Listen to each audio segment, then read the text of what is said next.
नमस्कार दोस्तों, मैं निपुण आलम बैंक डायलॉग मंच में आप सबका स्वागत करता हूं। और आप जानते हैं डायलॉग मंच का मोटिव है यूथ को मोटिवेशन और सही डायरेक्शन देना।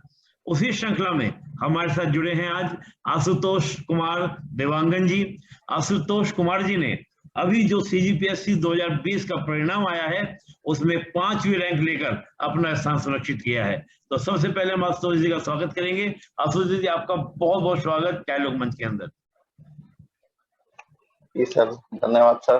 बताइए। और आशुतोष जी, आपको दूसरा हम ये कहना चाहेंगे कि जो आपको सफलता मिली है डायलॉग मंच की ओर से और सभी एस्पिरेंट्स की ओर से और सभी व्यूअर्स की ओर से आपको ढेरों शुभकामनाएं।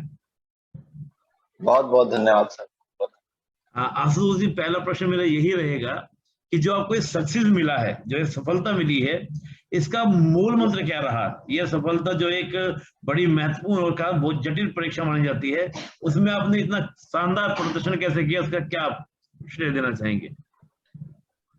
जी सर, ये जो परीक्षा है इसमें पास करने के लिए मेरा सिर्फ एक अकेले का नहीं है। इसमें बचपन से जो मेरे साथ परिवार वालों ने मुझे परवरिश दी, मेरे जो गुरुजन थे और मेरे जो फ्रेंड्स थे बचपन से लेके अभी तक, इन सब का योगदान है जो मैं इतनी कठिन परीक्षा को पास कर पाया जी। तो सर इसमें तो इस परीक्षा के लिए सर बहुत आपको त्याग करना पड़ता है, अपने आप को डिसिप्लिन में बांधना होता है जी, और निरंतर मेहनत करना होता है। मैंने पीएससी का सर एक फुल फॉर्म भी बनाया है, पेशेंटली स्टडी कंटिन्यूस।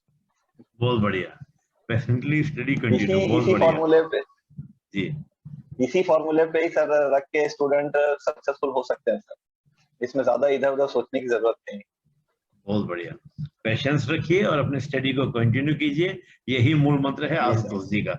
और आशुतोष जी ने कहा कि परिवार का, टीचर्स का, मित्रों का, सभी का सहयोग रहा इनको बनाने में। आशुतोष जी, दूसरा प्रश्न ये रहेगा कि आप अपने थोड़ा सा बैकग्राउंड के बारे में, एजुकेशन बैकग्राउंड के बारे में, ये आपका अटेम्प्ट कौन सा था और सिविल सेवा का आपका रुझान क्यों बना? करियर तो बहुत सारे होते हैं युवा के बाद, वाई आपने सिविल सर्विस, थोड़ा सा बारे में बताइएगा, अपने एजुकेशन बैकग्राउंड और यही क्यों? जी सर, मैं शुरुआत से बताना चाहूंगा। मैंने भिलाई से, जो छत्तीसगढ़ का एक अच्छा शहर है एजुकेशन के लिए, वहां से अपनी पूरी स्कूलिंग की है बीएसपी स्कूल से, बीएसपी स्कूल सेक्टर 10 से। उसके बाद मैं सर एनआईटी रायपुर से बीटेक किया मैंने माइनिंग इंजीनियरिंग में 2017 बैच में। उसके बाद सर कैंपस प्लेसमेंट से मेरा हुआ अडानी इंटरप्राइजेस लिमिटेड में, जहां मैं कार्यरत था 2 साल। फिर मैंने जॉब छोड़ के सीजीपीएससी की प्रिपरेशन की। लास्ट 2-2.5 साल से मैं प्रिपेयर कर रहा हूँ सर, फिर अभी सक्सेस मिला है जी। और रही बात मोटिवेशन की, घर वालों का तो सर हमेशा से था कि आपको सिविल सर्विस में जाना चाहिए, वो मुझे बोलते रहते थे। पर मुझे अंदर से फीलिंग तब आई जब हम जॉब में थे जी। तो वहाँ पे एक जो जन सुनवाई होती है, वहाँ पे एक डीएसपी मैडम आई हुई थी उस दिन का सिक्योरिटी अरेंजमेंट देखने को, गरिमा उपाध्याय में। उनको देख के सबसे पहले लगा कि हाँ मुझे भी बनना चाहिए। वो पहला दिन था जो स्पार्क लगा। फिर कंटिन्यूसली बहुत लोगों से मैं इंस्पिरेशन लिया और अपना तैयारी शुरू किया और अंततः आज मैं सफल हुआ। बहुत बढ़िया, यानी कि फर्स्ट स्पार्क आपको जो मिला वो एक डीपीएसपी मैम से मिला। उनको आपने देखा कि हाँ भाई बनना चाहिए, दम होता है। पहले भी बातें उठती रही कि आप बनिए, आप तैयारी कीजिए, फैमिली से मिला, लेकिन एक फर्स्ट स्पार्किंग कहते हैं ना, फर्स्ट करंट जो मेरे अंदर एनर्जी आई वो वहां से आई। बहुत बढ़िया। उधर फिर लोग मिलते गए, बढ़ता रहा, कॉन्फिडेंस बढ़ता रहा। बहुत अच्छे। तो आपने बीटेक किया, उसके बाद आपने पूरा, और आपने प्राइवेट जॉब भी की है, फिर आप इसमें है। ये कहा जाता है कि पढ़ाई से अगर आपका लिंक कट जाए तो दोबारा से पढ़ाई को, स्टडी को करना बड़ा मुश्किल वाला होता है। क्या आपके साथ भी ऐसा रहा कि भाई एक जॉब करने लगे थे, जॉब का फिर स्टडी में आना, ऐसा कुछ हुआ? जी सर, जॉब में हम लोग गए जरूर थे, लेकिन हम लोगों ने पढ़ाई नहीं छोड़ी। हमारे मन में एक था कि हमें कुछ गवर्नमेंट सेक्टर में जाना तो है, लेकिन हम फुल टाइम और एकदम अच्छे से डेडिकेट होकर नहीं पढ़ पाते थे। पर थोड़ा बहुत उसे पढ़ने की कोशिश करते थे, तो जुड़े हुए थे, हमारा लिंक पर टूटा। ओके, यानी कि कंटिन्यूअसली रही, बस थोड़ा कम ज्यादा हुआ, लेकिन आपका पढ़ाई चलती रही, स्टडी आपकी चलती रही सर। बहुत बहुत बढ़िया। चलिए हम थोड़ा सा बात करना चाहेंगे कि भाई आपने जो पूरी तैयारी की, इस तैयारी का जो प्रारंभ आपने किया, स्टार्टिंग जो की, वो कब से किया था आपने स्टार्टिंग इसकी, और कितना समय आपको लगता है कि इस स्टडी को करने के लिए कितना समय चाहिए होता है एक फ्रेशर स्टूडेंट के लिए? जी सर, मैंने मेनली जो अपनी पढ़ाई स्टार्ट की जून जी। 2019 से स्टार्ट की सर। और उसके 2019। पहले मैं पढ़ता था, लेकिन मेरा कुछ, मुझे न स्टडी मटेरियल के बारे में पता था, न एग्जाम पैटर्न के बारे में पता था। बस हाँ, पढ़ना है तो बस कुछ एक बुक रख लो और पढ़ो, ऐसा था। लेकिन अच्छा सीरियसली स्टडी मैंने जून 2019 से स्टार्ट किया। और मैं तो ये कहूंगा सर कि पहले ही अटेम्प्ट में आप टॉप रैंक हासिल कर सकते हैं सर, इतना पॉसिबल है। जी। बस आपको अपने आप को डिसिप्लिन में बांध के रखना है, कंटिन्यूअसली हार्ड वर्क करना है, स्मार्ट वर्क करना है। और एक सर, मैं मेरे सफलता में सर, मेरे जो स्टडी ग्रुप था मेरे फ्रेंड्स का, उसका बहुत बहुत बड़ा योगदान है सर। मैंने इवन लॉकडाउन में कॉन्फ्रेंस कॉल से भी, हम लोग 1.5 साल से कॉन्फ्रेंस कॉल में ही डिस्कशन करते हैं सारी चीज। इससे सारे कॉन्सेप्ट्स मेरे अच्छे से क्लियर मुझे याद था, बार बार पढ़ पढ़ के। तो बहुत जब हम बढ़िया, बहुत फिजिकली मिल नहीं पाए तो हमने टेक्नोलॉजी का इस्तेमाल किया सर यहाँ। बहुत बढ़िया। देखिए दोस्तों, और तकनीकी का इस्तेमाल सभी लोग करते हैं, कोई कैसे कोई कैसे। और अगर वही आपके करियर के लिए आपके यूजफुल हो जाए तो वो तकनीकी कितनी लाभकारी, जो भी आपको आशुतोष जी ने बताया। जी, आप कुछ कह रहे थे आशुतोष जी? जी सर, और स्मार्ट वर्क और ये ग्रुप डिस्कशन डिस्कशन बहुत इंपॉर्टेंट है सर। इसके बिना आप जल्दी सक्सेस नहीं पा सकते। और 4 लोगों के जब विचार मिलते हैं तो उसका जो कंक्लूजन निकलता है बहुत वो बढ़िया। बेस्ट रहता है, और उसे हमें अप्लाई करना चाहिए। जी। स्ट्रेटेजी बनाने में भी हमें सर ये बहुत हेल्प करता था। तो जी। मैं उनको भी श्रेय देना चाहूंगा, और हर स्टूडेंट को मैं रिकमेंड भी करूंगा कि आप ग्रुप में पढ़ने की कोशिश करें। एक अच्छा ग्रुप बनाएं, बहुत बड़ा नहीं, 3 मैक्स टू मैक्स 4 स्टूडेंट जो बहुत बढ़िया। सीरियसली डेडिकेटेड हो। बहुत बढ़िया। और सर कंटिन्यूअसली आप अगर सिलेबस के अकॉर्डिंग चलेंगे, सारे सिलेबस को अच्छे से कवर करेंगे, तो डेफिनेटली आप फर्स्ट टाइम में सक्सेस हो सकते हैं। बहुत बढ़िया, बहुत बढ़िया। देखिए दोस्तों, फर्स्ट टाइम में आप क्लियर कर सकते हैं। आप सिलेबस को अच्छे से करिए। और आप, सबसे बड़ी बात है जो आज तो इसी 2-3 बार जिक्र किया, कि अपनी स्टडी के अंदर आप क्या रखें, कॉन्टिन्यूअस, मतलब कॉन्टिन्यूस, लगातार लगे रहिए। आपको ब्रेक नहीं करना है। जी सर। और दूसरी बड़ी बात बहुत महत्वपूर्ण थी कि आप ग्रुप बनाइए, ग्रुप स्टडी कीजिए। और ग्रुप में भी ध्यान रखिए 3 से 4 से ज्यादा नहीं होना चाहिए। तो ऐसा ग्रुप बनाएंगे तो आपको सक्सेस जल्दी मिलेगा, बहुत अच्छे से मिलेगा। अब हम बात करते हैं परीक्षा के ऊपर, प्रारंभिक परीक्षा, मुख्य परीक्षा। दोनों का आपने इंटीग्रेटेड प्रिपरेशन किया या आपने दोनों का अलग अलग तैयारी की? आपकी तैयारी का क्या पैटर्न था? जी सर, जो कॉमन टॉपिक्स थे प्री और मेंस में सर, उसका तो मैंने इंटीग्रेटेड ही पढ़ा। और बहुत कुछ एक बढ़िया। ऐसे टॉपिक्स हैं जो सिर्फ मेंस में एक्सक्लूसिवली आते हैं, जी। उनको मैंने प्री के बाद अलग से प्रिपेयर किया। तो ओके। मेरा प्रिपरेशन स्ट्रेटेजी ऐसा ही था। यानी कि आपने समेकित भी पढ़ा और जो मेंस का था फिर मेंस के अकॉर्डिंग आपने उसको स्टडी किया।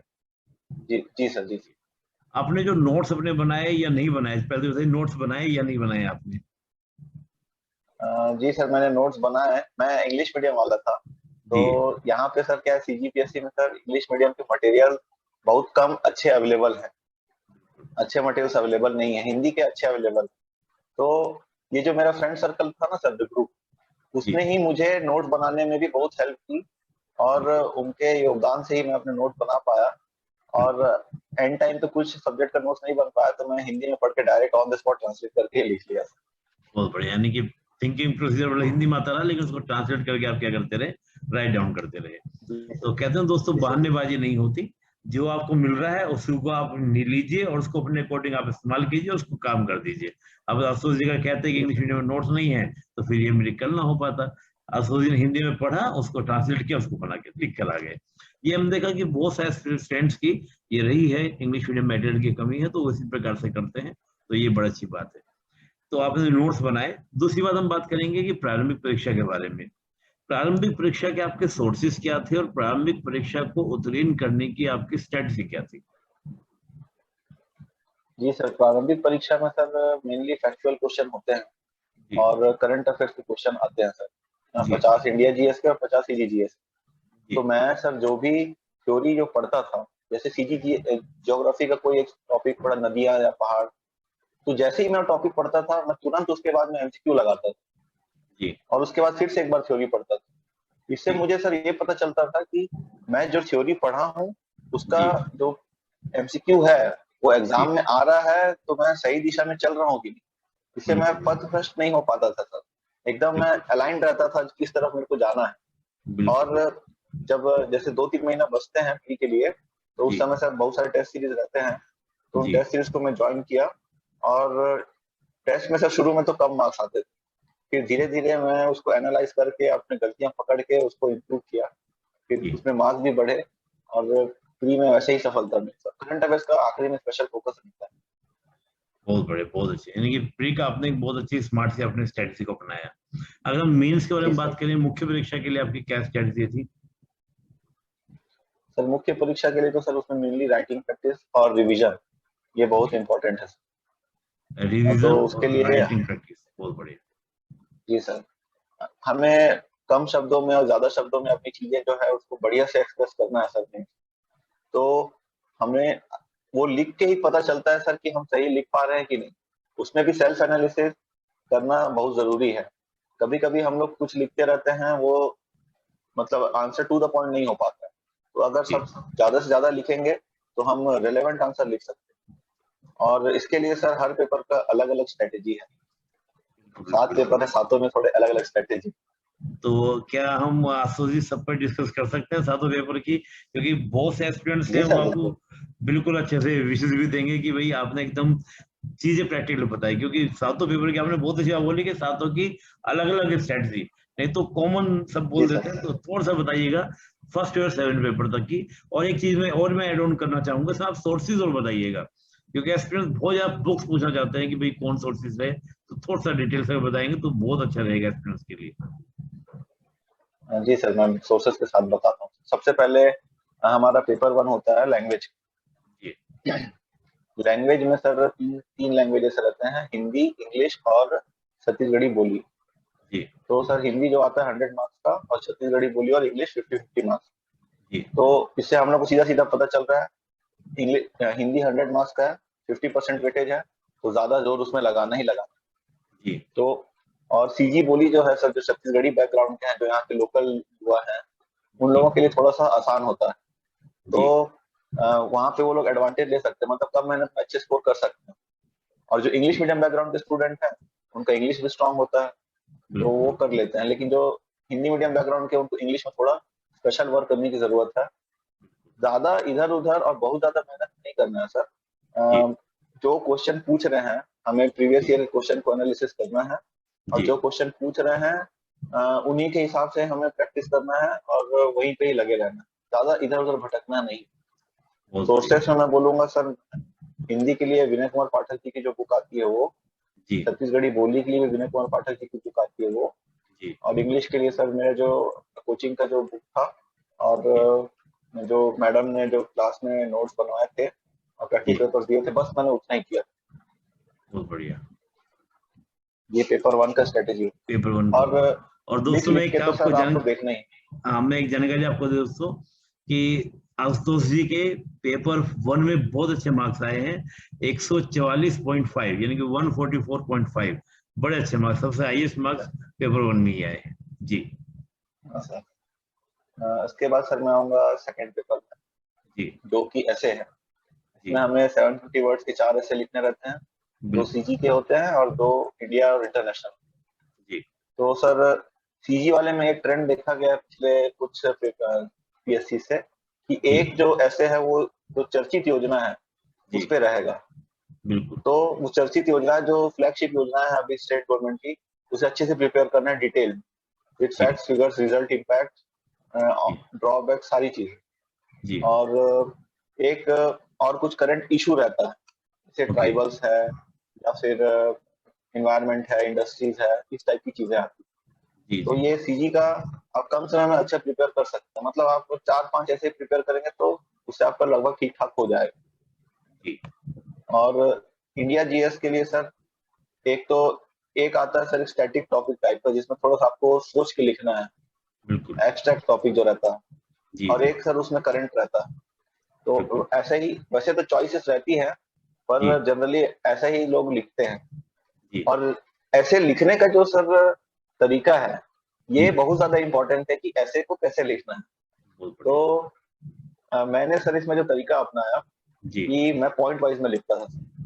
सीनियर्स ने भी मुझे बोला कि पॉइंट वाइज में लिखेंगे तो अच्छा स्कोर कर सकते हैं, तो मुझे 140 मार्क्स मिले हैं।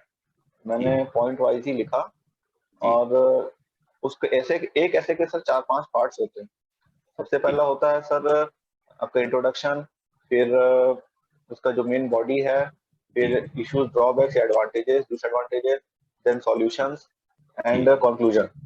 मैं जब भी ऐसे लिखता था जी पेंसिल से सर, वो जो आंसर शीट है उसमें जी सबके लिए मैं जगह डिफाइन कर देता था कि हाँ यहाँ तक इंट्रोडक्शन, इसके बाद यहाँ मेन बॉडी, फिर एडवांटेजेस, फिर डिसएडवांटेजेस, सॉल्यूशन, सबके लिए मेरी जगह डिफाइन है। जी तो मुझे पता था कि किसमें कितना कितना मैटर लिखना है। फिर इंट्रोडक्शन और कंक्लूजन को सर मैं पैराग्राफ में लिखता था, बाकी बीच की सारी चीजें पॉइंट वाइज लिखता था। जी तो इससे सर जो चेक करने वाले जो रहते हैं उनको पढ़ के समझने में आसानी होता है कि मैं क्या लिखना चाहता हूँ या कोई भी स्टूडेंट क्या लिखना चाहता है। बहुत बढ़िया। और साथ ही साथ मैंने उसमें एक अच्छी चीज ये है कि जो भी फैक्ट्स वाले जो रहते हैं कंपैरेटिव डेटा वगैरह, तो मैंने वहाँ बार ग्राफ, पाई चार्ट का भरपूर उपयोग किया सर। मतलब मैं जहाँ पे शो कर सकता था इवन एसेज में, तो उससे मेरे मार्क्स से तो देख के लग रहा है कि मुझे उसका अच्छा ही इम्पैक्ट पड़ा है। तो एसेज और ऐसे में आप चार्ट और ग्राफ का भी इस्तेमाल कर सकते हैं। जी जी जी। दोस्तों मैं आपको ऐसे का भी बता दूं, आपको आज फौजी के जो नंबर रहे हैं 140 मार्क्स रहे हैं दोस्तों। मुझे लगता है कि अगर हम लोग टॉप 10 में देखते हैं तो अच्छे मार्क्स में भी हैं, और 145 147 रहे हैं, तो वहीं पर आपके 140 हैं, तो अच्छे मार्क्स, बहुत अच्छे मार्क्स रहे हैं जी। और बड़ा इंटरेस्टिंग तरीके से आपने बताया कि आप पॉइंट्स में लिखें और आप ग्राफ डायग्राम का भी यूज करें, बहुत बढ़िया। अब सोचिए थर्ड पेपर के बारे में। जी सर, थर्ड पेपर में सर एक इंडियन हिस्ट्री है, एक सीजी हिस्ट्री है, और एक कॉन्स्टिट्यूशन है, और एक public administration. Indian history 75 marks का, सीजी हिस्ट्री भी 75 मार्क्स का। लेकिन इंडियन हिस्ट्री का जो सिलेबस है सर वो बहुत वास्ट है। बिल्कुल बिल्कुल। इतना वास्ट है कि आप आसानी से कंप्लीट नहीं कर सकते। इसमें मैंने ये स्ट्रेटेजी अपनाया सर कि जो मेन सिलेबस में टॉपिक्स दिए हैं और उसी को, और जो इम्पोर्टेंट टॉपिक्स जो रहते हैं जिससे हर साल क्वेश्चन पूछना ही पूछना, उन टॉपिक्स को मैंने अच्छे से प्रिपेयर किया। और मैं बहुत ज्यादा जबरदस्ती के डीप में नहीं गया था, क्योंकि जितना डीप में जाएंगे वो बहुत ज्यादा मटेरियल है इंडियन हिस्ट्री, मैं फिर कवर नहीं कर पाऊँ। और सीजी हिस्ट्री का सर टॉपिक तो बहुत छोटा है और वेटेज अच्छा है 75 मार्क्स का, तो वहां पे मैं कम मेहनत में अपना अच्छा स्कोर कर सकता हूँ। तो मैंने वहां पे स्ट्रेटेजी अच्छा अपनाया कि मैं सीजी हिस्ट्री में कम मेहनत में ज्यादा स्कोर कर सकता हूँ, लेकिन मैं इंडियन हिस्ट्री में ज्यादा टाइम वेस्ट नहीं करूंगा। बहुत बढ़िया। ये था।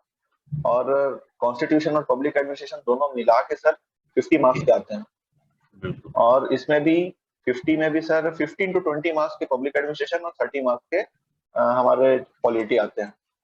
तो इसमें भी सर पॉलिटी देखा जाए तो बहुत वास्ट है, लेकिन जब 30 मार्क्स के लिए पढ़ना है तो हमें सिर्फ इम्पोर्टेंट चीज ही पढ़ना है। तो यहाँ भी मैंने स्मार्ट स्टडी किया और टाइम बचाया और अपना एनर्जी भी बचाया। तो पेपर 3 टफ होता है, हालांकि मेरे मार्क्स बहुत ज्यादा अच्छे नहीं आए, मैं थोड़ा सा वीक था उसमें, लेकिन मैंने यही स्ट्रेटेजी से इस पे काम किया। जी सर। अब पेपर थर्ड में आपके नंबर वाकई में हाँ कम आए हैं, लेकिन ओके चलिए आपने मैनेज किया। और ये होता है किसी पेपर में ज्यादा अच्छे नंबर, किसी में कम, तो मैनेज करना होता है, यही आपने किया। पेपर फोर्थ के बारे में ओवरऑल ग्रैंड टोटल में सर मार्क्स मैनेज हो जाने चाहिए। जी जी जी, बिल्कुल बिल्कुल बिल्कुल सही बात है। जी सर, अब पेपर 4 के बारे में बोलूंगा। मैं इंजीनियरिंग बैकग्राउंड का हूँ सर, तो साइंस थोड़ा सा अच्छा था ही, बायो थोड़ा वीक था। तो बायो में मैंने थोड़ा सा फोकस किया उसके टर्म्स और उसके जो डायग्राम वगैरह है उसको मैं बना बना के देखता था सर रफ कॉपी में, क्योंकि एग्जाम में वो डायग्राम बनाने से अच्छे मार्क्स मिलते हैं, तो मैंने उस पर अच्छे से फोकस किया। देन उसमें मैथ्स 50 मार्क्स के आते हैं, तो मैथ्स तो मेरा सर अच्छा स्ट्रांग ही रहा है हमेशा से, तो वहाँ पे मैंने एडवांटेज लिया, मैं बहुत फास्टली कर सकता हूँ मैथ, तो मैं वहाँ टाइम भी बचा लेता था एग्जाम में और सारे क्वेश्चन मेरे सही भी होते थे जितने मैंने अटेम्प्ट किए रहते थे। और अप्लाइड साइंस है सर, अप्लाइड साइंस का भी कोर्स थोड़ा सा बिखरा सा है, जो लिखा है सिलेबस में उसके अलावा भी हमें थोड़ा जीके, अपना जो इतने दिनों का जो नॉलेज है जिंदगी भर का, वो अप्लाई करना पड़ता है और बाहर से भी कुछ कुछ पढ़ना पड़ता है, तो वो सब मैंने किया। तो पेपर 4 भी ऐसे मैनेज किया जा सकता है। और नेक्स्ट 5 के बारे में। पेपर 5 में सर, पेपर 5 में Indian economics, CG economics, then Indian geography and CG geography. CG geography ऐसा है सर कि इसको इतने बार हर स्टूडेंट पढ़ता ही है फ्री के लिए, और हर चीज के लिए वो सबका स्ट्रांग होता है, और 75 मार्क्स का वेटेज है, तो हमें कोशिश करनी चाहिए कि उसमें जितना मार्क्स आप स्कोर करो कर लो, तो उसी में ही ज्यादा फोकस करिए। फिर इंडियन जियो जो है वो 50 मार्क्स का है, इजी है, और ये भी देखा गया है सर कि इंडियन जियो के जो क्वेश्चंस हैं वो पूरे सीजी जियो के ही जैसे क्वेश्चन को लिंक करके पूछता है। बिल्कुल। तो सर मतलब आप जो सीजी जियो में जो स्पेशल मेहनत किए हुए हैं, एक्स्ट्रा एफर्ट, वो आपको इंडियन जियो में भी हेल्प करेगा ही करेगा। मतलब 10 to 15 मार्क्स तो एटलीस्ट उसके पूछ लेता है, मतलब सीजी जियो का इंडियन जियो में पूछ लेता है, तो वहां पे मैं कम मेहनत में अच्छा स्कोर कर सकता हूँ। और उसके लिए मैंने एनसीईआरटी बुक का ही थोड़ा सा हेल्प किया सर। और रही बात इकोनॉमिक्स की, तो वो थोड़ा नया सब्जेक्ट होता है, और इंडियन इकोनॉमिक्स के में एक अलग चीजें पूछी जाती है और सीजी इकोनॉमिक्स में अलग चीजें पूछी जाती है। तो इंडियन इकोनॉमिक्स में जैसे आरबीआई है, बैंकिंग है, और पॉवर्टी अनएम्प्लॉयमेंट है। तो कोचिंग में जो सर मुझे पढ़ाया गया, वही मैडम का और सर का जो नोट्स था उसे ही मैंने पढ़ा, और उससे मेरी अच्छी खासी तैयारी हुई। और सीजी में भी जो कोचिंग मटेरियल था, तो मुझे जो नोट्स बनवाया गया उसे ही मैंने पढ़ा। और साथ ही साथ सर इकोनॉमिक्स में हमें सर जो डेटा होते हैं, जो रिपोर्ट्स वगैरह हैं, उसके परसेंटेज वाले जो डेटा है, इंडेक्स है, ये मैं अलग से सर एक पेज में लिख लिया था, 3-4 पेज में करके, और मैं जो स्टडी टेबल है उसके वॉल में मैंने स्टिक कर दिया था। कभी भी खाली टाइम में उसको पलट के रिवाइज कर लूं, और एग्जाम में मैंने यूज करने की कोशिश की जितना मुझे याद आया। तो ऐसे पेपर 5 किया जा सकता है। बहुत बढ़िया। पेपर 6 की बात आए सर, तो पेपर 6 में मेरा फिलोसॉफी हमेशा से, मुझे खौफ था सर कि फिलोसॉफी का खौफ, नाम सुन के ही डर लगता था मुझे। बहुत बढ़िया। तो इस वजह से मेरे थोड़ा मार्क्स सबसे कम उसी में ही है, 103 है। लेकिन एंड टाइम पे सर मैंने कुछ रियलाइज किया फिलोसॉफी के बारे में। फिलोसॉफी सबके लिए नया है, उसका पढ़ने का ट्रिक ऐसा हो सकता है कि आप 1 रीडिंग 2 रीडिंग दीजिए, उसको नहीं समझ में आ रहा है फिर भी आपने 2 रीडिंग 3 रीडिंग दीजिए। जितनी बार आप रीडिंग देंगे ना सर, उसका बेटर अंडरस्टैंडिंग फिलोसॉफी में बैठते जाएगा, कॉन्सेप्ट का, कि कौन स्कॉलर क्या कर रहा है, दोनों के बीच में डिफरेंसेस क्या क्या है कॉन्सेप्ट में। फर्स्ट रीडिंग में सर सब एक जैसा लगता है, डिफरेंशिएट नहीं कर पाते। फिर मैंने जो नोट्स बनाया था सर, उसको मुझे जो मेंस में जो 2 घंटा के जो बीच में टाइम मिलता है उसमें रिवाइज भी करना, मैंने उसे और ज्यादा समराइज किया फिलोसॉफी के लिए, क्योंकि मेरा खौफ भी था उसमें। तो इतना समराइज कर लिया कि मैं उस 1 घंटे में, मैं 40-45 मिनट में मैंने पूरा का पूरा रिवाइज कर लिया, पूरा फिलोसॉफी, कि मैं कीवर्ड्स में क्या क्या लिख के आऊंगा, सारे कॉन्सेप्ट। तो वैसे मैंने हेल्प लिया। और सोशियोलॉजी कंपैरेटिवली इजी है, उसमें हम जो जीवन जी रहे हैं सब, जो दुनिया देख रहे हैं, उसी से रिलेटेड क्वेश्चन पूछे जाते हैं। बस थोड़े कुछ की टर्म्स रखने हैं, और बाकी जो हमारे लाइफ में है वही चीज लिखने है। तो वो वहां से किया। और सोशल एस्पेक्ट्स ऑफ छत्तीसगढ़ एक अच्छा टॉपिक है सर, जिसका प्रिपरेशन हम लोग प्री में भी करते हैं, जिसमें ट्राइब्स के बारे में पूछता है, हमारे कल्चर के बारे में पूछता है, मॉन्यूमेंट्स, टूरिस्ट प्लेसेस, ये सारी चीजें पूछता है। तो उसका तैयारी सब स्टूडेंट्स अच्छे से किए हुए होते हैं, प्री से ही उनका सबका स्ट्रॉन्ग रहता है। तो वो एक एडवांटेज है पेपर 6 में, कि आप उसके पार्ट 3 जो सीजी सोशल एस्पेक्ट्स हैं उसमें आप स्कोर कर सकते हैं, नंबर उठा सकते हैं। जो फिलोसॉफी कम करता है उसको आप वहाँ बैलेंस करें। सर अब लास्ट पेपर, तो पेपर 7 है, इसमें मार्क्स ज्यादा स्कोर होते नहीं है। असली पेपर 6 में बुक से सोर्स आपका छूट गया, पेपर 6 में आपने सोर्स क्या है? हाँ, पेपर 6 में सर जो मेरे कोचिंग के मटेरियल है, मैं उससे ही स्टिक रहा सर, मैं ज्यादा इधर उधर मैंने नहीं देखा, जो क्लास में लिखाया गया था वही पढ़ के रिवाइज करके नोट्स बना के मैंने कंप्लीट किया सर। जी, ओके, बहुत बढ़िया। अब पेपर 7 के बारे में बात करें तो? जी सर, पेपर 7 भले उससे मार्क्स अच्छे नहीं आते हैं, लेकिन मेरा फेवरेट है वो पेपर 7, क्योंकि उसमें हम जो प्रैक्टिकल चीजें हैं और अच्छा जो वर्ल्ड रिलेशन, इंटरनेशनल रिलेशन है, ये पढ़ने मिलता है, इसलिए वो मेरा इंटरेस्ट टॉपिक है।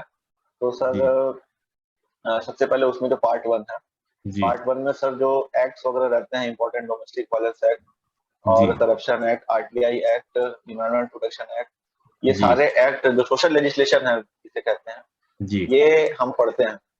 जी और साथ ही साथ जो गवर्नमेंट के स्कीम्स है, स्टेट गवर्नमेंट के स्कीम, ये जी इसके पार्ट 1 में ये चीजें रहती बिल्कुल हैं। लेकिन बिल्कुल सर ट्रेंड ये देखा गया है कि एक्ट वाले पार्ट से ज्यादा क्वेश्चन नहीं पूछ रहा है। तो बिल्कुल बिल्कुल बिल्कुल। हमें पूरा का पूरा फोकस सर स्कीम्स में ज्यादा लगाना चाहिए, ज्यादा एनर्जी लगाना चाहिए, जी जिससे जी हम लोग वहां पे अच्छा स्कोर कर सके।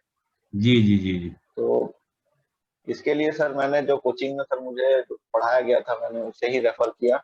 जी और स्कीम्स के लिए तो सर जो करंट अफेयर्स की बुक आती है, गवर्नमेंट मैगजीन की आती है जनमन, जी वो सबसे आप कर सकते हैं। वो उसके वेरियस सोर्सेस है सर स्कीम्स के। एंड देन सर उसका जो पार्ट 2 आता है इंटरनेशनल रिलेशन, इसके लिए मैंने सर 2-4 बुक्स को स्टडी करके और गूगल से भी करके एक कंपाइल्ड करके नोट्स बनाया, और उसे ही मैं फिर रिवाइज किया। जी साथ ही साथ जो यूट्यूब में कुछ ट्यूटोरियल होते हैं, जी उनको भी मैं रेफरेंस लिया सर। जी तो जी जी उसका पार्ट 2 मैंने ऐसे किया। जी और जो पार्ट 3 है, जी पार्ट 3 सबसे आसान और स्कोरिंग है सर पेपर 7 का। क्योंकि उसमें सारी चीजें जो ऑर्गेनाइजेशन है, उनके गोल्स, अचीवमेंट्स, उनके टारगेट, वर्क, फंक्शन, और कुछ एक गवर्नमेंट स्कीम तो एजुकेशन के लिए, यही बस उसका मेन फोकस रहता है। देखेंगे तो आप अगर एक बार उसको पढ़ेंगे तो आपको एक बार में ही अच्छा प्रिपरेशन हो जाता है। वो कम एनर्जी में हम उसमें बेस्ट प्रिपरेशन कर सकते हैं। तो पेपर जी 7 में स्कोर करने के लिए पार्ट 3 को स्ट्रॉन्ग करना बहुत इंपॉर्टेंट बहुत बढ़िया बहुत बढ़िया। यानी कि हमने है। कुल मिला के आपने देखा कि आपने सातों पेपर के लिए बिल्कुल अलग अलग आपने स्ट्रेटेजी फॉलो की, अलग अलग तरीके से आपने जी किया। किसी सब पेपर के अंदर आपका कोई टॉपिक अगर वीक रह रहा था तो आपने दूसरे टॉपिक को मजबूत किया और सबने क्या किया, मैनेज जी किया। सर। तो बड़े अच्छे से आपने सातों पेपर के और बारे में सर बताया। जी पेपर 7 के पार्ट 2 में मैं एक चीज छूट गया सर मेरे से। जी जैसे कि उसमें सर स्पोर्ट्स भी है सर। जी जी स्पोर्ट्स, तो स्पोर्ट्स से भी क्वेश्चन पूछता है, लेकिन अभी तो सर मेनली क्रिकेट, फुटबॉल और इन सब चीजों से ही पूछ रहा है। इस बार एक जी क्वेश्चन आया था जिसका मैं उल्लेख करना जरूरी समझता हूँ सर, जी कि वाइड बॉल के बारे में लिखिए। 8 मार्क्स का था, 100 वर्ड्स। जी तो वाइड बॉल क्या होता है ये तो सबको पता होता है। बिल्कुल मैंने सर बिल्कुल। उसमें बेटर एक्सप्लेनेशन करने के लिए मैंने ना सर वहाँ पे एक छोटा सा पिच बनाया, डायग्राम। Okay okay. और पिच में सर वो जो उसके जो लाइंस रहते हैं वाइड बॉल के, वो सारे जी मार्क किए। और उसको फिर मार्क करके लेबल भी किया सर, जी ताकि चेक करने वाले को पता चले कि हाँ ये ऐसा होता है, कि लेमैन भी समझ जाए कि वाइड बॉल क्या कहना चाह रहा है। फिर उसके जी जितने जो होते हैं वो मैंने उसमें लिखे, जितने पॉइंट्स मुझे आते थे। तो मैं उम्मीद किया हूँ कि उस वाले क्वेश्चन में मुझे अच्छे मार्क्स मिले होंगे। तो आप वहां बहुत पे भी बढ़िया अपना ना इनोवेशन दिखा के बेटर स्कोर कर सकते हैं। बहुत और बढ़िया। जहां जहां पे मैप्स बन सकते हैं, ज्योग्राफी हो, हिस्ट्री हो, इकोनॉमिक्स में भी फिर ग्राफ एंड चार्ट जरूर जी उपयोग करें। आपको कम शब्दों में आपका आंसर अच्छा एक्सप्रेसिव होना चाहिए। चेक जी करने वाले को देख के ही लगे कि हाँ ये बहुत नॉलेजेबल है, रिप्रेजेंटेशन इसका अच्छा है, जी definitely will give good marks. बहुत बढ़िया बहुत बढ़िया। यानी कि हम लोग क्या कर सकते हैं कि अच्छे से, बिल्कुल सिंपल सी बात है कि जितना हाँ जी। आप, मैं बार बार बोलता हूँ इस बात को, वही बात आशुतोष जी ने बिल्कुल अपनाया कि हम कितना जानते हैं ये तो मैटर करता है। जो जानते हैं उसको हम कैसे पेश करते हैं, कैसे उसको प्रेजेंटेशन देते हैं उसका, वो मैटर करता है। तो आप जितना हो सके diagram, graph, table, map, flow chart, जी सबका आप इस्तेमाल करें ताकि आपका आंसर जो है बहुत बेटर बिल्कुल बने। और निबंध जैसे पेपर में भी आप बुलेट्स का यूज करें जैसा आप सूरज जी ने कहा। तो ये एक बहुत अच्छी स्ट्रेटजी है दोस्तों, में बहुत डिटेल से जाना। पेपर 7 के लिए कुछ सोर्स में आप बताना चाहेंगे, सोर्स आप उसके बारे में, क्योंकि काफी इशू शोर्स को लेके बहुत सर। आता है पेपर 7 में।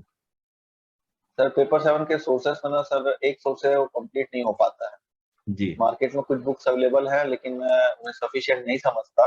जी तो मैं, जैसे कि इंटरनेशनल ऑर्गेनाइजेशन है ना सर, मैं डायरेक्ट उनका वेबसाइट ही खोल लेता हूँ गूगल से। ओके बहुत तो बढ़िया। उससे बेस्ट नोट्स नहीं बन सकता। और बिल्कुल उसमें सिर्फ सही। इंपॉर्टेंट इंपॉर्टेंट जो है बुलेट पॉइंट्स, कीवर्ड्स, उनको मैं नोट डाउन कर लेता था और फिर जी उसी को रिवाइज करता था। बहुत बढ़िया तो बहुत बढ़िया। ऐसे इसमें कर सकते यानी बहुत सारे सोर्सेज का आप यूज करें और सोर्सेज से आप मैटर को निकालें, जो आपका काम का उसको आप नोट डाउन करें, उससे अपना काम लेकर आए, बना कर आए। मेंस में एक बात और मैं हैं। एक और लास्ट चीज बोलूंगा। में, बिल्कुल प्लीज प्लीज। मैंने सर जो सारे पेपर्स में जहाँ जहाँ एप्लीकेबल है, ग्राफ और चार्ट और टेबल, इन सब का जो मैप का जो उपयोग करने के लिए कहा सर, जी ये हमें रिप्रेजेंटेशन तो अच्छा देता ही है, साथ ही साथ सर जब भी आप टेबल भी बना देते हैं नॉर्मल सा, कॉलम भी जी बना देते हैं, तो हमारे जो वर्ड्स जो लिखने के होते हैं ना सर, वो कम हो जाते हैं। तो और रिप्रेजेंटेशन अच्छा तो होता ही होता है, जी तो हमारे राइटिंग वर्ड्स कम हो जाते हैं, तो हम वो जो टाइम बच रहा है उस क्वेश्चन का, वो बाकी जी। क्वेश्चन को कंप्लीट करने में इनपुट लगा सकते हैं सर। तो ऐसे बहुत बढ़िया। टाइम मैनेजमेंट भी हो जाता है उससे। जी जी जी, बिल्कुल बिल्कुल, बहुत बढ़िया। यानी कि टाइम, बिल्कुल सही बात है कि आप क्या ना कि आप ग्राफ बना देते हैं, टेबल बना देते हैं, तो आपकी बहुत सी बातें उस चित्र के माध्यम से थोड़े समय में क्या हो जाए प्रदर्शित हो जाती हैं, तो आपका टाइम सेविंग जी हो सर, जी जाती है। ये सर। बात आशुतोष जी ने बहुत अच्छी बोली। तो दोस्तों, आपने पूरा पेपर 1 से लेकर पेपर 7 तक जाना, और डिटेल से जाना, पूरी स्ट्रेटजी को भी जाना, और सोर्स को भी जाना। मैं थोड़ा सा एक बात पूछना चाहूंगा कि मेंस के लिए राइटिंग प्रैक्टिस की बात की जाती है, और जी अक्सर स्टूडेंट करते भी हैं, तो आपने क्या राइटिंग प्रैक्टिस की, और आपने की तो कैसे की, थोड़ा सा बारे में बताना चाहेंगे? कब से आपने करना स्टार्ट किया था प्रैक्टिस? प्री के बाद या प्री से पहले आप मेंस के लिए लिख रहे थे? थोड़ा सा ये भी बताइएगा। सर। मेरा जर्नी सर थोड़ा सा एडवेंचरस है, जी मैं आपको थोड़ा सा बताऊंगा। जी लास्ट ईयर जब मेरा फर्स्ट अटेम्प्ट में से प्री नहीं निकला, जी तो उसी समय जब प्री का रिजल्ट आया, फॉरेस्ट डिपार्टमेंट की भी वैकेंसी निकली थी। फिर मैं उसके तैयारी में लग गया कि 2-3 महीने इसमें लगा देता हूँ। फिर वो एग्जाम किसी कारणवश हो नहीं पाया, बहुत बढ़िया। पोस्टपोन होते रहा। मैं पूरा टाइम उसमें ही इन्वेस्ट कर दिया। फिर जब प्री पास आया, तो हम लोगों ने जी सोचा, मेरा जो फ्रेंड सर्कल था, कि जी अब इतना टाइम इन्वेस्ट कर दिए हैं तो फॉरेस्ट में ही जी देते हैं, फ्री नहीं देंगे। फ्री देंगे मतलब बिना पढ़े देंगे। तो हमने आखिरी के 10-12 दिन ही पढ़ा। उसके बाद फिर से हम लोग फॉरेस्ट पढ़े। तो मैंने सर फिर 2-3 महीने तो अच्छे से स्टडी किया सर मेंस में। राइटिंग प्रैक्टिस मैंने शुरू में नहीं किया, क्योंकि मेरे पास नोट्स की भी कमी थी, तो मैं नोट्स ही बनाने में ज्यादा टाइम लगाता था और डिस्कशन करता था। मतलब याद करने पे मैंने पहले ज्यादा फोकस। फिर राइटिंग प्रैक्टिस जो एक होता है सर, दो वैरायटी के हो सकते हैं। जी एक तो हम खुद ही घर में लिख के देखते रहे अपना स्टडी टाइम में। एक बिल्कुल। होता है सर टेस्ट सीरीज के माध्यम। बहुत बढ़िया। तो हम लोग जो अपने से लिखते रहते हैं सर घर में, वो वैसा प्रेशर फील नहीं होता है, रियल रियल सिचुएशन वाला सिमुलेशन नहीं आ पाता। बिल्कुल। तो मैंने तो सर, मेरे पास टाइम ही कम था, मैंने टेस्ट सीरीज ज्वाइन किया। मैं जी उस पे ही बस राइटिंग प्रैक्टिस किया, अलग से मेरे पास घर में लिखने के लिए टाइम ही नहीं था। मैं सिर्फ रिवाइज करता था बिल्कुल। और डायरेक्ट वहीं पे लिखता था। ओके। तो टेस्ट सीरीज वाले जो सर राइटिंग प्रैक्टिस है, वो जी डेफिनेटली बेटर है, क्योंकि आपको वो रियल टाइम सिचुएशन में आपको ढालता है कि आप कैसे टाइम बिल्कुल। मैनेजमेंट करेंगे, स्पेस मैनेजमेंट करेंगे। घर पे सर वो अलग होता है। फिर जो टेस्ट जी सीरीज में जो आपको मार्क्स मिले हैं, तो जी उससे आप एनालिसिस करके कहाँ जो इम्प्रूवमेंट के स्कोप्स हैं, वो जी। उन्हें आप इम्प्रूव करके आप अपना आंसर राइटिंग बेटर कर सकते हैं और अच्छे मार्क्स ला सकते हैं। बहुत बढ़िया, बहुत बढ़िया। यानी कि आपने यहाँ भी एक अच्छे तरीके से अपनी स्ट्रेटजी बनाई, और उससे आपने इसको भी क्या क्या आंसर राइटिंग को भी आपने अच्छे से प्रैक्टिस किया, ताकि आपने इसको अच्छे मार्क्स अपने लिए। तो दोस्तों, हमने मेंस के बारे में भी बात बहुत अच्छे से की, और प्री के बारे में भी। आज सोचिए, अब अंतिम जो पड़ाव इंटरव्यू कहा जाता है, साक्षात्कार कहा जाता है, उस पर भी थोड़ा चर्चा हो जी जाए। थोड़ा बताइएगा आपका इंटरव्यू कैसा रहा, आपसे किस प्रकार के प्रश्न पूछे गए? कुछ ऐसे मोमेंट भी आए होंगे इंटरव्यू में जहां आपको लगा होगा कि मेरा इंटरव्यू बहुत अच्छा जा रहा है, क्या मुझे बहुत अच्छे नंबर मिलने वाले हैं? कुछ ऐसा मोमेंट भी आया यस था सर। जहां पे आपको लगा कि इस गड़बड़ हो गया, कुछ गलती हो गई, लगता है वो नंबर कम हो जाएंगे? थोड़ा सा इंटरव्यू के बारे में भी बताइए, जितने विस्तार से आपने मेंस के बारे में बताया। जी सर। इंटरव्यू सर, इंटरव्यू का ऐसा है कि इंटरव्यू का जो इमेज है सर स्टूडेंट्स के ऊपर, की बहुत प्रेशर दिया जाता है, बहुत टफ क्वेश्चन पूछे जाते हैं। जी मेरा एक्सपीरियंस ऐसा नहीं रहा सर, और मेरे जी फ्रेंड्स का भी जो दूसरे बोर्ड में भी दिए, उनका भी ऐसा कुछ एक्सपीरियंस नहीं रहा। जी बहुत फ्रेंडली माहौल रहता है, बहुत चिल रहते हैं वहाँ। जी वहाँ पे आपको बिल्कुल डराने वाने की जरूरत महसूस नहीं होगी, मतलब कुछ नहीं किया जी जाता है। जी जी बस जी वहाँ पे जो चेक किया जाता है, आपका कॉन्फिडेंस, आपका टेम्परामेंट, आप जी हड़बड़ा तो नहीं जाते, आपका बोलने जी का तरीका, जो जी एक ऑफिसर में चाहिए होती हैं वांछित चीजें, जो उसकी पर्सनालिटी से जो फर्स्ट इंप्रेशन वाला जो है, कि वो क्या जी बोलता है, कैसे डिलीवर करता है, जी बस यही चीज चेक होता है। जी तो मेरा सर, मैं अपने इंटरव्यू के बारे में बताऊंगा। जी बिल्कुल। मेरा इंटरव्यू सर 27 को था। जी चेयरमैन सर वाला ही बोर्ड था, जी। और 15 मिनट्स चले मेरे इंटरव्यू। ओके। हर बोर्ड का ड्यूरेशन अलग अलग रहता है, किसी में 30-35 मिनट भी चल रहा है, जी और किसी में 20-25 मिनट चल रहा है। मेरा सिर्फ 15 मिनट चला, बाकी सबका भी लगभग उतना ही चला। जी तो इसमें सर सबसे पहले तो मेरे नाम का मतलब पूछा गया, जी फिर मेरे बैकग्राउंड से क्वेश्चन पूछे गए, जैसे कि मैं जो माइनिंग इंजीनियर हूँ, जी तो माइनिंग और ट्राइबल और फॉरेस्ट इन सबको जी कंबाइन करके मिला क्वेश्चन दिया, पूछे गए। बिल्कुल। हाँ, मिला दिया ताकि जी थोड़ा कॉम्प्लिकेट हो। जी लखीमपुर खीरी से अच्छे कुछ ट्रिकी क्वेश्चन पूछे गए। जी और जो अभी अफगानिस्तान क्राइसिस जो चल रहा है, तालिबान, जी जी इसका इंडिया पे इफेक्ट, इंडिया का क्या इसमें आगे रोल रहना चाहिए, कैसे इसको देखना चाहिए, जी, ये सब तो पूछा गया। और बहुत साथ ही बढ़िया। साथ हिस्ट्री के भी क्वेश्चन पूछे गए सर, और जी योजनाएं पूछी गई। जी और सिविल सर्विसेज में आप अडानी जैसे नौकरी को छोड़ के क्यों आना चाहते हैं, ये भी जी पूछा गया। जी तो सब मुस्कुरा रहे थे सर, मेरे चेहरे पे भी मुस्कुराहट थी। जी मेरे जी, कुछ एक आंसर्स पे उन्होंने मुस्कुरा भी दिया, तो अच्छा सा माहौल था। तो मुझे लगा सर मेरा इंटरव्यू ठीक ठाक ही गया है। बहुत और बढ़िया। किस्मत से सर मुझे 105 मार्क्स मिले, जी तो मैं इससे तो अबव एवरेज ही समझूंगा। जी,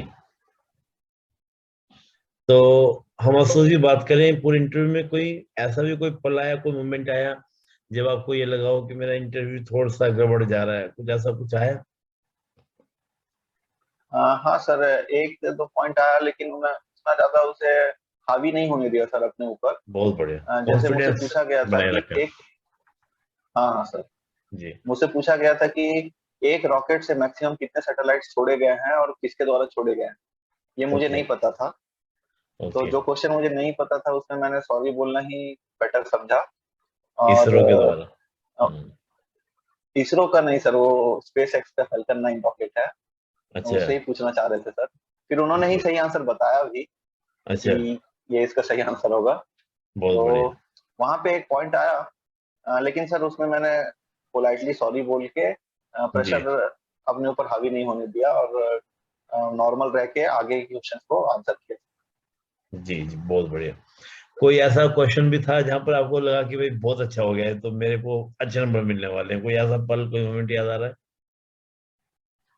हाँ सर, ऐसे दो पल मुझे लगते हैं। है? जी एक सर ने जब पूछा था कि आप नौकरी छोड़ के क्यों आना चाहते जी हैं, तो मैंने जैसा कि आपको बताया कि जब मैं जॉब में था, तो मैंने वो जो मैडम को देखा और भी बहुत जी सारे सिविल सर्विस को देखा, तो वहां से इंस्पिरेशन मिली। जी तो उनका वर्क प्रोफाइल, डाइवर्सिटी, ये सब देख के मैं जी इसमें अट्रैक्ट हुआ इस फील्ड में। तो जी उन्होंने जी, क्रॉस क्वेश्चन तुरंत रोक के पूछा, आपको क्या हाँ, पसंद आया, उनका रुतबा पसंद आया क्या? जी, तो मैंने मुस्कुरा के बोला, जी सर, जो चीजें मुझे पसंद आई उनमें से एक रुतबा भी था। बहुत तो सब बढ़िया। लोगों ने मुस्कुरा दिया, क्योंकि वो एक इनडिफरेंट पार्ट है सिविल सर्वेंट का, जी जिसके लिए सब तैयारी करते हैं।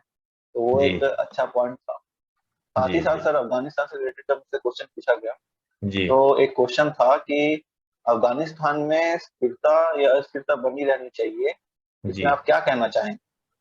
और अगर अफगानिस्तान अस्थिर रहता है, तो जी पाकिस्तान अपने सिक्योरिटी फोर्सेस को अफगान बॉर्डर में लगाएगा, तो जी इंडियन फोर्सेस को जो इंडो पाक बॉर्डर है उसमें उतना हैवी आर्टिलरी और मतलब ज्यादा स्ट्रेस लेने की जरूरत नहीं है, थोड़ा सा नॉर्मल माहौल हो जाएगा। तो जी अस्थिरता भारत के लिए फेवरेबल है, जी तो आप इसमें क्या कहना चाहें? तो जी इस पे सर मैंने थोड़ा सा 2-4 सेकंड सोचा और आंसर किया कि अफगानिस्तान तो हमारा हमेशा से ही अच्छा रिलेशन रहा है उससे, ट्रेड बहुत रिलेशन भी बढ़िया। अच्छे थे और डिप्लोमेटिक रिलेशन भी अच्छे थे। जी तो मैं उस देश को अस्थिर नहीं रहना करूंगा। स्थिर जी रहने में ही मेरी जी भलाई है, उस देश की भलाई है, लोगों की भलाई है। और बहुत रही बढ़िया। बात जो बॉर्डर इश्यूज की है, तो जी हमारी इंडियन आर्मी इतनी कैपेबल है कि हर समय हमें पाकिस्तान से बचाई है, हर वॉर में हम जीते हैं, तो आगे जी, भी हमारे देश को बहुत अच्छे से सिक्योर करेंगे, मुझे अपने आर्मी पे भरोसा है। तो ये जो आर्मी बहुत, पे भरोसे वाली बात जो मैंने कही, जी, ये एक अच्छा इम्पैक्ट डाला होगा, ऐसा मुझे लगा। बिल्कुल बिल्कुल बिल्कुल, बहुत बढ़िया। ये अच्छी बात भी है और हमें आर्मी पे गर्व भी करना चाहिए। ये बात उनको भी अच्छी लगी होगी, ये बात बहुत डेफिनेटली बात है जी सर जी। कि अपनी फोर्सेस के ऊपर अपने पर विश्वास करना, ये भी बहुत अच्छी बात है, कॉन्फिडेंस दिखा रहा था आपका। चलिए, इंटरव्यू का कितना ड्यूरेशन, कितना टाइम रहा होगा, आपको कुछ याद है कि लगभग इतने देर तक आपका इंटरव्यू चला? Correct 15 minute. मैं घड़ी देख के अंदर गया था, बाहर निकल के देखा, करेक्ट 15 मिनट। बहुत बढ़िया। यानी कि 15 मिनट में ही आप अपना सब कार्य, अपना प्रदर्शन जी अपना सर। कर कर आप आ गए। जी सर। कुल मिला के आपको इंटरव्यू के बारे में एक समझ क्या बनी कि इंटरव्यू में वो किस प्रकार का क्या देखने की कोशिश करते हैं? कुछ ऐसा समझ में आया है कि इंटरव्यू के माध्यम से वो क्या देखना चाहते हैं स्टूडेंट्स के अंदर? कुछ ऐसा आपको फील हुआ कुछ? सर इंटरव्यू में मेनली पर्सनालिटी देखना चाहते हैं। पर्सनालिटी में भी सर जी कि आपका जो सिचुएशनल क्वेश्चन भी कुछ पूछते हैं, तो जी बिल्कुल। सिचुएशनल में आप जैसे एक सिविल सर्विस में कोई टफ सिचुएशन और अचानक से कुछ भी लॉ एंड ऑर्डर की सिचुएशन आ जाती है, आप जी उस पर डिसीजन ले पा रहे हैं कि नहीं ले पा रहे, बिल्कुल क्या ले बिल्कुल। रहे हैं वो उतना इंपॉर्टेंट नहीं है, लेकिन एक जी जस्टिफाइड डिसीजन आप ले पा रहे हैं कि नहीं ले पा रहे हैं, ये बहुत जी बहुत इंपॉर्टेंट जी है। ये एक टेस्ट होता है। साथ जी ही कुछ क्वेश्चन में, कुछ बोर्ड्स में जैसे प्रेशर वाले क्वेश्चन पूछ लेते हैं, तो जी माथे पे पसीना आ जाता है या आवाज लड़खड़ा जाती है, इससे वो भाप जाते हैं कि ये प्रेशर में आ गया। जी तो ये चीजें नहीं होनी चाहिए, आपके अंदर जी कॉन्फिडेंस बना होना चाहिए। जी और आप अपने बारे में कितना जानते हैं, आप अपने बैकग्राउंड में, जिस कम्युनिटी से हैं, जिस एरिया से हैं, शहर से हैं, जी जिस राज्य से हैं, जी इन सब चीजों को अपने बारे में क्या जानते हैं, अपने बायोडेटा जो देते हैं हम लोग फॉर्म भर के, उस जी पे आपको बहुत अच्छे से प्रिपरेशन करना चाहिए। जी और हम लोग जो डरते रहते हैं कि इतना बड़ा सिलेबस है, पूरा पढ़ के जाना पड़ेगा, फैक्ट पूछेंगे तो कैसे देंगे जी आंसर। जी जो नॉर्मल नॉर्मल फैक्ट पूछते हैं तो इतना पढ़ के गया ही रहता है हर स्टूडेंट, उसे मतलब बाय हार्ट याद ही रहता है, जी जबानी याद रहता है सब चीज। जी जी लेकिन कुछ एक फैक्ट अगर मान लो उसमें याद नहीं भी आ रहे हैं, तो जी पोलाइटली सॉरी सर बोल के भी वहाँ पे किया जा सकता है उसे टैकल। जरूरी नहीं है हम ज्यादा ये सब पढ़े बहुत बढ़िया बहुत और बढ़िया। बर्डन ले अपने ऊपर। जी जी। यानी कुल मिला के हम देखें तो पर्सनैलिटी आपकी देखी जा रही है, आपका नेचुरल व्यक्तित्व देखा जा रहा है। और ये जी नहीं कि सर। बहुत ज्यादा नॉलेज के ऊपर परेशान हो जाए, अगर उत्तर आप नहीं दे पा रहे हैं तो उसमें आपको परेशान होने की जरूरत नहीं है। आप पोलाइटली सॉरी बोले और अच्छे से इंटरव्यू देकर जाए, देकर आए।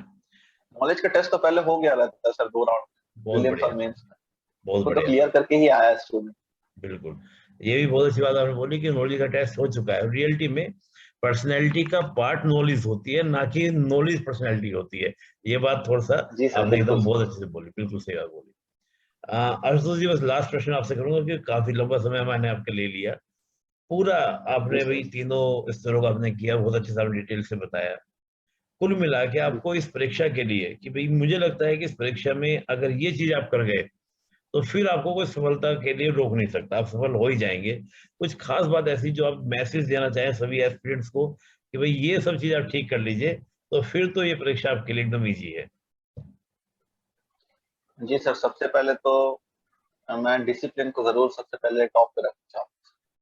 बहुत बढ़िया। डिसिप्लिन अगर आपके अंदर है, जो मुझे क्या करना है वो आपको क्लियर होना चाहिए, क्या नहीं बिल्कुल। करना है वो क्लियर होना चाहिए। जो नहीं डायरेक्शन। करना है वो चीजें ह्यूमन माइंड को बहुत अट्रैक्ट करती हैं, जो जी डोपामिन इफेक्ट होता है उसके चक्कर में नहीं जाना है, जी और उन्हें बिल्कुल त्याग के ही रखना है, और अपने गोल के प्रति लगन से काम करते रहना। और हम लोग बहुत जिस बढ़िया। दिशा में जा रहे हैं सर, उसका ना रेगुलर एनालिसिस होना चाहिए कि हाँ हम सही दिशा में तो जा रहे हैं ना, कि जी कहीं जी जी। भटक तो नहीं रहे हैं, इधर उधर की बहुत चीजें तो बढ़िया नहीं पड़ रहे हैं। ये बहुत बढ़िया। ये एकदम डिफाइंड सही रास्ते पे चलने वाली चीजें होनी चाहिए। और आप लगातार अपना तैयारी जारी रखें, जी निश्चित ही सफलता मिलेगी। बहुत ज्यादा हार्ड वर्क ही नहीं, 7 से 8 घंटा भी आप अगर डेली देते हैं जी। तो डेफिनेटली आप सफल हो सकते हैं, 1 या 2 अटेम्प्ट। कोई बहुत बहुत बढ़िया। ज्यादा रॉकेट साइंस और हाई आईक्यू इंटेलिजेंस और पास्ट में आप अगर हमेशा 95% ही लाए हैं तो ही बन पाएंगे, जी ऐसी जरूरी बातें कुछ नहीं चाहिए। आप 60-70% स्टूडेंट वाले को भी देखें, यूपीएससी भी क्रैक कर जाता है। बिल्कुल बहुत बढ़िया। तो तो आशुतोष जी का सिंपल सा है, कोई रॉकेट साइंस इसके अंदर नहीं है। आप एकदम बिल्कुल जी सर। मेहनत करते रहिए, परिश्रम करते रहिए, लगन बनाए रखिए। तो ये परीक्षा बहुत इजी है, आप इजीली इसको कर सकते हैं। बस आप लगातार पेशेंस से लगे रहिए। अफसोस जी, अंत में कोई भी आप मैसेज देना चाहें, किसी को आप शेयर देना चाहें डायलॉग मंच पर, जो भी आपका मन कर रहा हो बोलने का, बोल सकते हैं। आर्टिकल 19 का जी पूरा सर मैं प्रयोग कर सकते हैं। अच्छा, जी जी सर मैं आर्टिकल 19 का प्रयोग करूंगा। जो मेरे तैयारी में जो कुछ की लोग जो हैं, उन जी लोगों का नाम मैं जरूर उल्लेख करना चाहूंगा जी सर। सबसे पहले सर मेरे स्वर्गीय नाना जी, उन लोगों जी ने मुझे बचपन से पाला पोसा बड़ा किया। जी। उनका अलग ही योगदान है जो अनमैचेबल है सर। और मेरी फैमिली, बिल्कुल बिल्कुल तो बिल्कुल। यहाँ पे सर मैं फैमिली को दूंगा। फ्रेंड्स में सर, और जो टीचर्स हैं, नॉट ओनली जो टीचर जो कोचिंग में मिले मुझे या कॉलेज में मिले, जी बचपन से sir, right from class 1 to class 12, हर जी टीचर के सिखाए हुए चीजों से मैंने कुछ कुछ चीजों को अप्लाई किया है सर इस तैयारी में, जीवन की सीखी हुई चीजों। जी और मेरे जो कुछ स्पेशल फ्रेंड्स हैं और जो कुछ सर हैं उनका मैं नाम जरूर लेना चाहूंगा, जो मेरे बिल्कुल कोचिंग वाले बिल्कुल सर हैं। अरविंद बिल्कुल। सर, प्रवीण सर, शिखा मैम, जयसवाल सर, और एक और प्रवीण सर हैं जिन्होंने मेंस मेरा, प्रवीण देवांगन सर ही है जी जिन्होंने मेरा मेंस आंसर राइटिंग में, मैं सर शुरुआत में क्वेश्चन पेपर ही कंप्लीट नहीं कर पाता था, जी उन्होंने मुझे विश्वास दिलाया और तरीका दिया जी कि आप कैसे कंप्लीट कर सकते हो, बेटर रिप्रेजेंट कर सकते हो। जो मैं आपको आज बोल रहा हूँ वो पूरा का जी पूरा। और एक मैम है जो मेरे साथ टेस्ट सीरीज देती थी, जी मोंगरा पटेल मैम, जी उन्होंने मुझे 10 मिनट सिखाया कि पेपर जी कैसे कंप्लीट करना है। वो बहुत जो बढ़िया। मेरे लाइफ का टर्निंग पॉइंट, मैं जी पूरा कॉन्फिडेंस हो गया कि हाँ मैं सारे पेपर कंप्लीट कर सकता हूँ। तो जी मैं मेंस आंसर राइटिंग में प्रवीण देवांगन सर और मैं मोगरा पटेल मैम को पूरा क्रेडिट देना चाहूंगा। उन दोनों जी ने ही मेरे मेंस निकालने में और अच्छे स्कोर करने में मदद किया। जी साथ ही साथ और मेरे जो स्टडी सर्कल जो ग्रुप है जो डिस्कशन करता था, शेष, विकी और पूजा, इनका मैं जरूर धन्यवाद दूंगा, और मुकेश भैया जो निरंतर हम जुड़े रहते थे, हर चीजों को जी डिस्कस करते थे। जी और इंटरव्यू के समय जो नालंदा का जो मेरा नालंदा परिसर का जो स्टडी ग्रुप है, जो जी इंटरव्यू की तैयारी में हम लोग डिस्कशन करते थे हर शाम को बैठ के 8 बजे, एक जी डेढ़ घंटा क्या क्या करना है, जी वो एकदम फेनोमेनल था सर। वो आउटस्टैंडिंग चेंज लेके आया जी और मैं अच्छे मार्क्स स्कोर किया और फाइनली सेलेक्ट हो पाया। सबको मैं स्पेशली क्रेडिट दूंगा, बहुत बढ़िया और बहुत अपने बढ़िया। कोचिंग को भी सर, कोचिंग के नोट्स मटेरियल सारी जी फैकल्टीज को मैं स्पेशली थैंक बोलना चाहूँगा। बहुत बढ़िया। हम आपके पूरे परिवार के, जो आपके नाना जी, माता जी, पिताजी, इसके अलावा आपके टीचर्स, जी आपके फ्रेंड, सभी को डायलॉग मंच की ओर से नमन। और ऐसे ही वो जी अपने दोस्तों को, उनके लिए, सभी के लिए कहेंगे कि सभी परिवार के लोग भी मदद करते रहें, और आपके फ्रेंड्स के लिए आपका आगे मदद करते रहें, और आप आगे और भी, क्योंकि आगे अभी भी आपकी उड़ान बाकी है। अभी तो कहते हैं ना कि सीजीपीएससी किया है, आगे के लिए कुछ आज सोचने की प्लानिंग की है अपने बारे में, आगे कुछ सोच रहे हैं, जी कुछ सर, करना चाहें तो मैं आपकी सबसे क्या पहले पल सर है। एक नाम, जी उस आर्टिकल 19 में एक नाम मेरा छूट गया सर, एक अजहर करके मेरा दोस्त है, जी उसने मेरे नोट्स कंप्लीट करवाने में सर, मतलब 40-50% तो उसका ही पूरा कंट्रीब्यूशन है। मेरे पास 2 इंग्लिश नोट बने हैं, वो नहीं जी होता तो मैं तो पढ़ ही नहीं पाता ऐसा। बहुत तो मैं बढ़िया उसको जरूर बहुत। क्रेडिट देना चाहूंगा।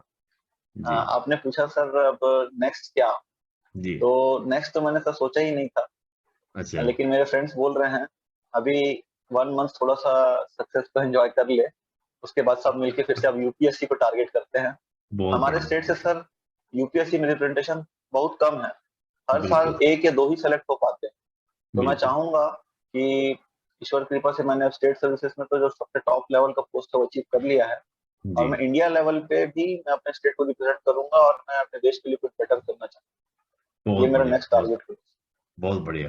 तो डायलॉग मंच की ओर से आपके उज्जवल भविष्य की शुभकामनाएं। और हम कहेंगे जब अगली बार हम आपका इंटरव्यू लें, सीजीपीएससी के लिए तो लेते जी रहें, सर, जो भी हम चलता रहेगा, लेकिन यूपीएससी के लिए लें तो प्रॉपर एक अच्छी रैंक के साथ, जैसे ये ऐसी रैंक आपकी आई सीजीपीएससी में, कुछ ऐसी ही रैंक आपकी यूपीएससी में भी आए।